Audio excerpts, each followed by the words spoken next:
Et avant toute chose, dans ce journal, un mot de la météo, puisque le soleil est toujours au programme du jour et de la semaine, avec déjà plus de 26 degrés relevés cet après-midi à Lille et toujours pas de nuages en vue. Les prévisions sont d'ailleurs excellentes pour toute la semaine, pour les jours à venir. L'été est donc bien installé désormais dans la région et cela va durer. Et pour notre plus grand plaisir, on verra tout cela en détail juste après le journal. À la une de l'actualité donc de cette édition à présent, demain débute le Ramadan, un rendez-vous incontournable pour des milliers de musulmans dans le monde et dans la région. Le mois de jeûne est l'un des 5 piliers de l'islam et l'occasion souvent de grands rassemblements en famille. Pour l'événement, les commerçants de la métropole lilloise sont également prêts, notamment dans cette boulangerie à Lille où nos journalistes sont allés ce matin filmer ces images où les pâtisseries traditionnelles vont donc encore mieux se vendre que d'habitude. Le Ramadan pour les commerces musulmans, c'est une forte période d'activité car s'il est interdit de manger et de boire de l'aube jusqu'au coucher de soleil, et les repas sont à chaque fois durant la nuit une belle occasion de se retrouver et de partager ensemble des bons repas traditionnels. Explication avec cette pâtissière ce matin au micro de Marion Villette. Les zlabia, c'est du miel frit à base de farine. On a un autre type de zlabia qu'on appelle les zlabia constantinoises. C'est à base de semoule, miel frit. C'est-à-dire ces deux types de zlabia. On a les mini bananes.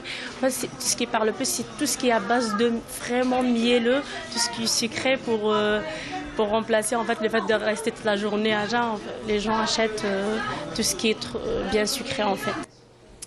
Une image également dans ce journal et à la une de l'actualité du jour, celle de l'inauguration hier à Seclin du fameux et tant décrié hôpital-prison. Après la polémique suscitée dernièrement par la proximité de l'établissement avec un collège et donc un éventuel risque pour les jeunes des environs dénoncés par les parents d'élèves. Cet établissement a tout de même bien ouvert ses portes il y a 10 jours désormais et accueille déjà une dizaine de détenus souffrant de troubles psychiatriques. Plus de 60 lits sont prévus dans cet hôpital-prison, le 4e du genre à ouvrir en France et est censé mieux entourer les détenus ne pouvant pas être pris en charge et gérés dans une prison ordinaire. Les responsables de cette UHSA, unité hospitalière spécialement aménagée, rappellent surtout que les détenus ou patients ici plutôt sont accueillis et ne sont pas dangereux pour la population, comme l'explique le professeur Pierre Thomas, chef du pôle psychiatrie au CHRU de Lille et rencontré par Macha Grunessen.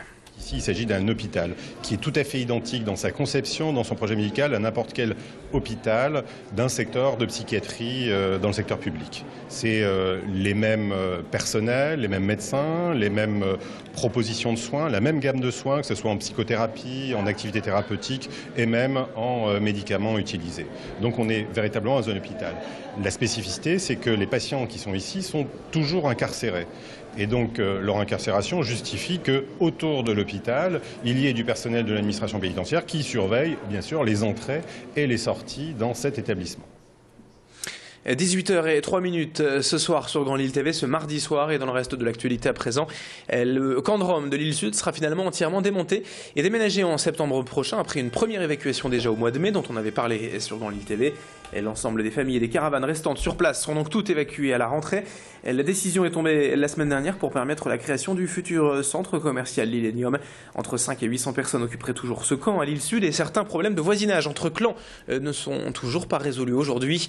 Si bien que les associations dénoncent un déménagement bricolage qui ne fait selon elles que déplacer le problème sur un autre site, même si elles reconnaissent que le camp de Villeneuve d'Ascq où iront ces familles roms sera tout de même beaucoup plus confortable pour elles.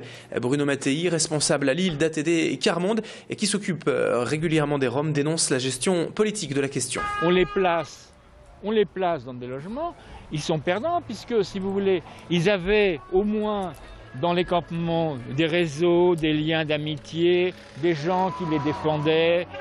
Ils avaient la possibilité de faire de la ferraille, de vivre à travers la ferraille, même si c'est parfois à la limite de la légalité, ils gagnaient un peu d'argent pour vivre, hein, d'accord. Ils avaient des... Bon. Et pour l'instant, ils sont dans une situation où ils sont coupés de tout leur réseau amical, etc.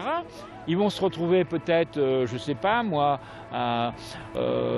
dans un coin du Pas-de-Calais qu'ils ne connaissent pas du tout. On va leur dire, voilà, c'est là. Et en attendant quoi, ils ne le savent pas eux-mêmes puisqu'il n'y a pas de terrain.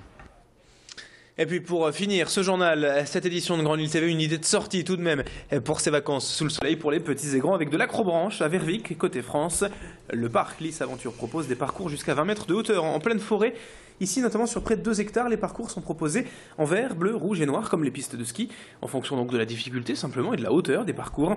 L'un des plus prisés, c'est la ronde des tyroliennes, où les grimpeurs peuvent s'envoler facilement avec 7 tyroliennes successives. Cette année, le parc a investi dans quelques nouveautés de parcours, comptez donc 21 € pour les plus de 16 ans, de 11 à 18 € du plus petit au plus grand. Présentation avec le gérant au micro de Macha Grunessen. On a agrandi le parcours des enfants, le parcours jaune, donc on a mis 6 jeux supplémentaires, 6 ateliers, quoi. Après quelques modifications des parcours, donc le parcours vert, on a mis des filets, on change des plateformes, on change d'ateliers, de jeux. Le parcours rouge a été modifié, on a mis un jeu de plus. Bon, pour renouveler, il y a encore d'autres choses qui doivent être encore faites ici en septembre. Là maintenant on est en pleine saison, donc on ne peut plus trop modifier ni bouger, mais bon, ça sera fait pour septembre et un peu pour l'hiver prochain, pour la saison prochaine. Il y aura encore d'autres nouveautés. C'est la fin de ce journal. Dans un instant, à suivre la météo et l'info au trafic sur Grand Lille TV. Et 18h passées de 6 minutes. Très belle soirée ensoleillée en notre compagnie. Restez avec nous. Dans un instant, la météo et l'info trafic avec beaucoup de monde, beaucoup de bouchons sur les routes. On en parle en détail dans un instant.